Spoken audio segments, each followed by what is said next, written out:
Hi, welcome to another episode of Cooking with Dave, the Lutheran Cook. And I've got my little doggie here, Tags. Tag along is her name because she earned it because she tags along wherever I go, right? And look at that, she's got a nice little kiss for me there. She's always underfoot when I'm cooking, and I've often mentioned her, but I don't think I've ever shown her before. So, Tags, say hi to everybody out there in YouTube land and in Facebook land. Okay, go ahead. Now, after holding my dog, I'm not going to cook with these hands. I'll be right back.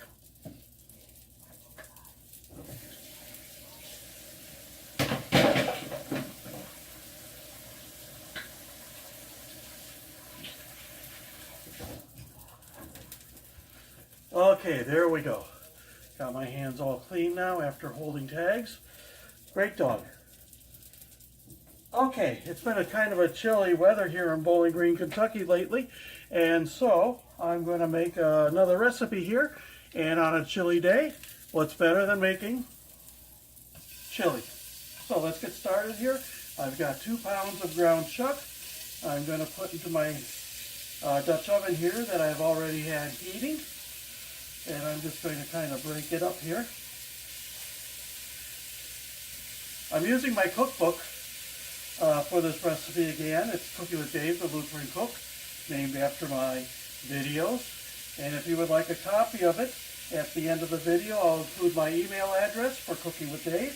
And just send me a quick email, and I will send you my cookbook. It'll not be a printed copy. It'll be a copy by email. And then if you choose, you can print it, because I can't afford to print it for everybody. And I don't want to sell it. So, it's my free cookbook to you. If you would like it, just send me the email. Okay, got almost the 2 pounds of ground beef in here. Alright, there we go. There's the 2 pounds of ground beef. Now let me wash my hands once more after touching that raw meat.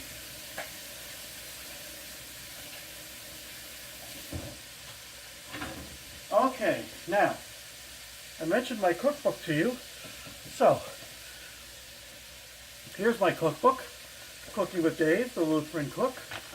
Let's get over to this page here. There it is, and a nice picture of me. How's that? Isn't that a great likeness? Yep, it sure is.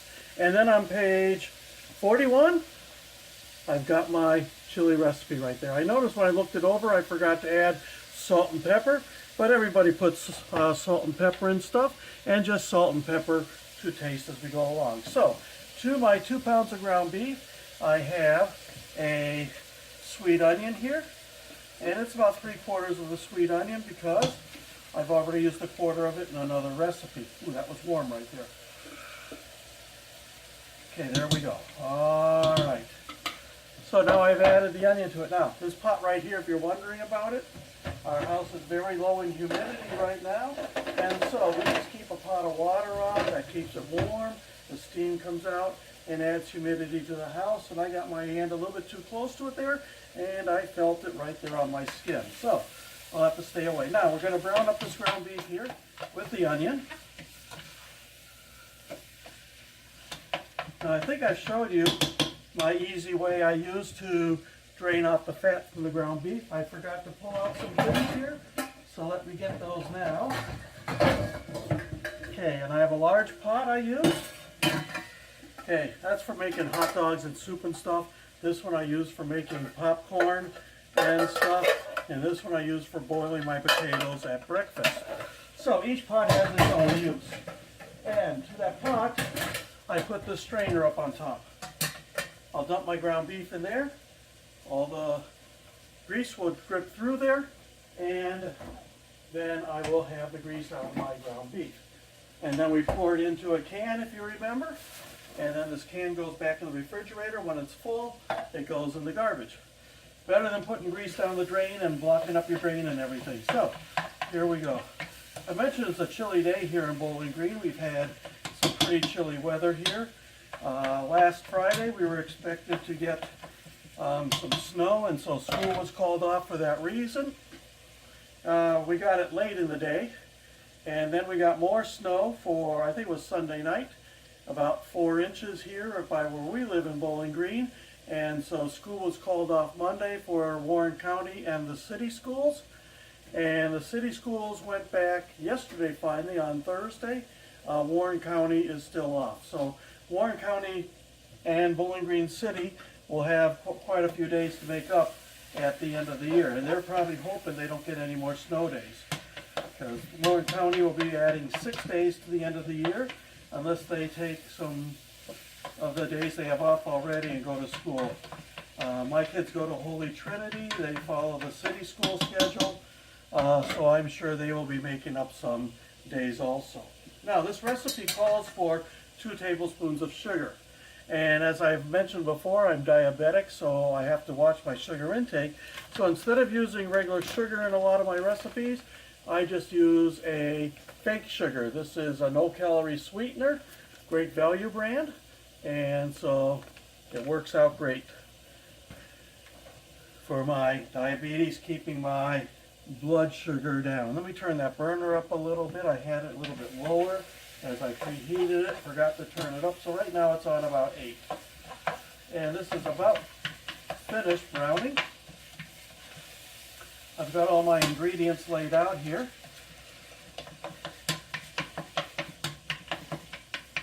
And I just got back from taking Tags for a walk. We walk around the block here. It's about 3/4 of a mile around, and she enjoys going out. She's gotten to the point where I don't need to use a leash with her. She just kind of follows along, runs ahead a little bit, and then waits for me, and it just gives her some better exercise than keeping her on a leash. So that's my little bit of talk for wasting time here as this cooks.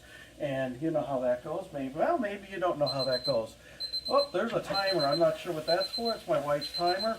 Probably some laundry she has going. So let me turn that off. There we go. Hear your timer, honey?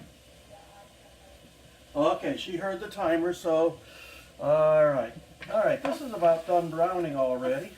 There's still a little bit of red in it, but that's okay. So I'm going to take my pot holders here. Oh, where'd they go? There they are. They're buried here. Okay, I'm going to take this pot holder, hold up my pot with this one, and then just kind of drain. It's kind of hard to do with that big kettle back there, but we'll do it anyway. All right, so there goes my 2 pounds of ground beef into there. Okay, now I'm just going to switch some things around here a little bit to put the teapot there, and I push down on it, and then that helps to push the grease through to the bottom of this. What do you call it? I don't remember what I call it. Oh well, that's all right. I'm old, I'm confused. Line from Seinfeld, so Uncle Leo. All right, so here we go. Now we're going to dump this ground beef back in here. Let that continue to cook. So we throw that in my sink. And now we pour off all this fat into here. There's an awful lot of fat in this ground chuck. I like to use ground chuck. Ground sirloin it's too lean. It doesn't have enough fat in it, and so it tends to be dry. Ground beef tends to have too much fat in it, and so I just like the ground chuck. Okay, to this recipe now, I've got my ground chuck in here. It's brown with my onions. Now I'm going to add chili powder. My recipe calls for 2 tablespoons of chili powder. My wife asked me to reduce that because she'd like it a little bit less spicy, so I'm going to do 1.5 instead of 2. So there's 1 tablespoon and then a 1/2 tablespoon. Okay, there we go. And now I'm going to kind of mix it in here a little bit.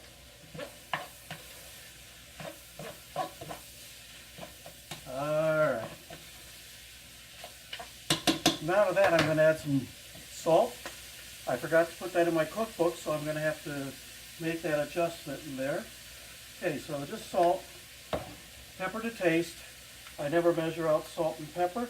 I try to go a little bit light on the salt, because you can always add salt after you've started eating it. Or I like to taste my stuff too ahead of time as it's cooking, and can always add salt if it feels like it needs salt after tasting it. Okay, so there's salt, pepper, and chili powder in there.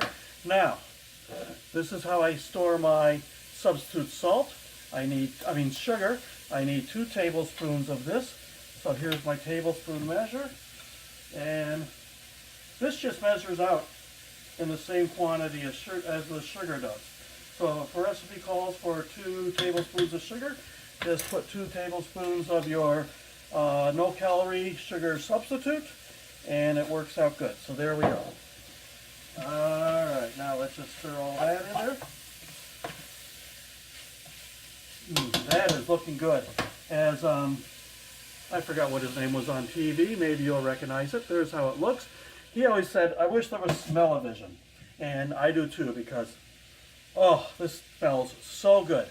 You wouldn't believe it. Okay, I put my sugar now. I want 1 can of diced tomatoes. So here's my diced tomatoes I'm going to put in. I'll put in 1 can of diced tomatoes and 1 can of tomato sauce. And then it calls for 2 cans of water. So I'm going to fill these up with water. And there's 1.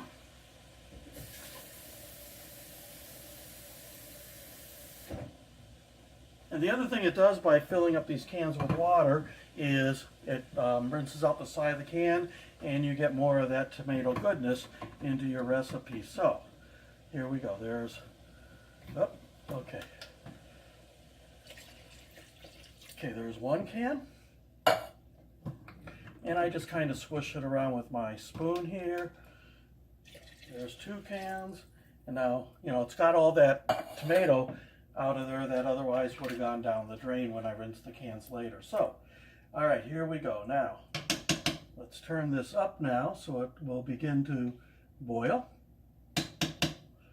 All right, so let's recap a little bit here. All right, so I'm making my chili here, and 2 pounds of ground beef. I used about 3/4 of a large sweet onion. After browning those together, draining off the grease, then I put in 1.5 tablespoons of chili powder. The recipe calls for 2 in my cookbook. I put in 2 tablespoons of a sugar substitute. Because I'm diabetic, I need to watch that. And then a 15-ounce can of diced peeled tomatoes, 15-ounce can of tomato sauce, salt and pepper to taste. Now, the last ingredient, I forgot to pull that out of my cabinet here. And I goofed when I went shopping, and instead of getting kidney beans, I got red beans. So we're going to try these today, but I don't put them in yet. I wait until just before we're going to serve and add the kidney beans to this, 1 can of it. Of course, you drain it out, get rid of all that yucky juice that's in it, and then you put in the kidney beans after they've been well drained. I use that same strainer. I just pour the kidney beans in there, run water over it, and then dump the strainer full in there. Now this is almost to a boil. So I'm going to let this simmer. Right now it's about 210. We're probably going to be eating about 5:30. And so this is going to simmer on low on the back burner on my stove until it's time to eat. So with that, this is Cooking with Dave, the Lutheran cook. And I'll try to come back on again when I put in the kidney beans and then get ready to do the final serving. So with that, God bless. Have a good day.